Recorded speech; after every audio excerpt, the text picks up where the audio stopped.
Ya, kita mengerti kalau perempuan itu makhluk yang lebih emosional dari laki-laki, gampang bawa perasaan, and it's completely normal untuk perempuan banget, which is good. It's even acknowledged in one of the hadis kalau perempuan itu terbuat dari tulang rusuk laki-laki yang bentuk originalnya itu bengkok. Jadi kalau kita paksa untuk diluruskan, dia akan patah. Jadi mengajari dan menasihatinya itu perlu hati-hati, perlu dengan kasih sayang, perlu dengan kebijaksanaan.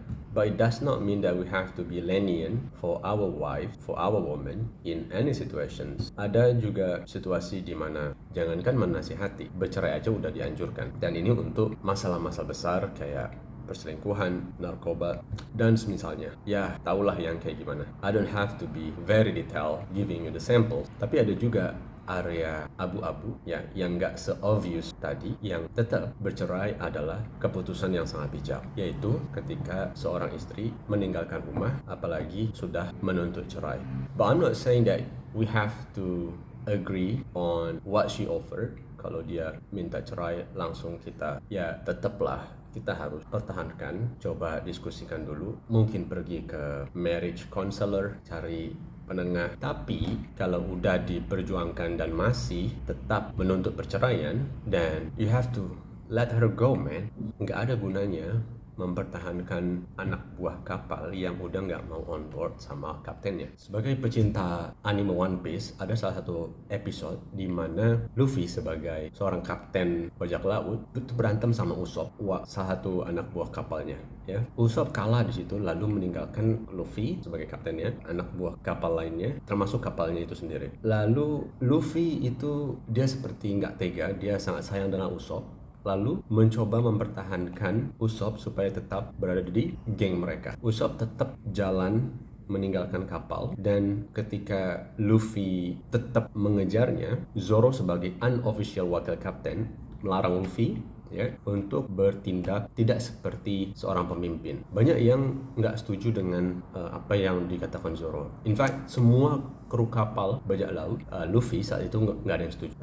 Ada satu anak buah kapal yang mungkin netral ya kalau dari wajahnya, itu Nico Robin. Maybe she's trying to understand that there is a meaning behind what Zoro said. Gue lupa apa yang Zoro katakan lebih tepatnya, tapi dia cuman mengatakan beberapa statement yang buat semua orang terdiam, lalu secara cepat, secara instan setuju dengan apa yang dikatakan Zoro. Mungkin kurang lebih Zoro mau mengatakan kalau you are the captain, man. You tried your best to take care of your subordinates, and one of them had decided to leave the crew. You have to deal with it. You have to have a role, a capacity as a leader. We don't want to be in the community in a group where the leader is not acting like one. I know that sometimes, if not many times, in a marital life, man is usually what messes up the relationship. Woman is the one who will end it. Tapi tetaplah sebagai seorang istri, jangan terlalu gampang apa-apa lu cabut dari rumah, apa-apa lu minta cerai. What we're doing here is not a game. We're not living in a playground. Nggak boleh senaknya lu tinggalin rumah lalu lu datang kucuk-kucuk minta maaf as if nothing serious is happening. Kita mengerti bahwa ada anak buah kapal yang perlu diperhatikan kebutuhannya, tapi ada juga seorang kapten yang perlu dihormati. Hidup itu selalu simbiosis mutualisme, mesti sama-sama diuntungkan, dibahagiakan, dan dihormati. Bahkan segala makhluk hidup di dunia ini itu pasti hidup dalam simbiosis mutualisme. Lebah dengan bunga, lebah mendapatkan nektar dari bunga untuk bisa terus hidup. In return, bunga dapat penyerbukan dari lebah untuk berkembang biak. Keduanya sama-sama memberikan manfaat untuk memastikan ekosistem kehidupan mereka tetap berlangsung. Karena yang tanpa pamrih itu hanya cinta seorang ibu kepada anaknya, yang tidak pernah iri dan julid, hanya bangganya seorang ayah kepada anaknya, dan yang mencintai manusia setulus-tulusnya hanya Tuhan yang menciptakannya. ekspektasi. Jadi cinta itu mesti transaksional, tapi bukan dalam artian materi seutuhnya kayak jual beli. Maksudnya setiap orang itu punya harapan, punya ekspektasi. Mereka saling memberi, saling menerima, itu kan transaksi. Kalau hanya satu pihak yang terus memberi dan tidak pernah menerima, ya nggak akan bertahan lama. Cinta itu mesti saling mengisi, saling memberi, saling berkorban, dan bukannya egois, tapi lebih ke mencoba supaya seimbang. Karena lagi-lagi, kalau hanya salah satu pihak yang terus-terusan bertahan, mencoba memperbaiki diri, ya lama-lama capek, lama-lama kita tahu bahwa sooner or later we will let go. So, gue pengen lu punya mindset ini. Lu boleh mencoba untuk mempertahankan. Ada banyak pahala di situ, ya. But you also have to know that there is no coercion in love.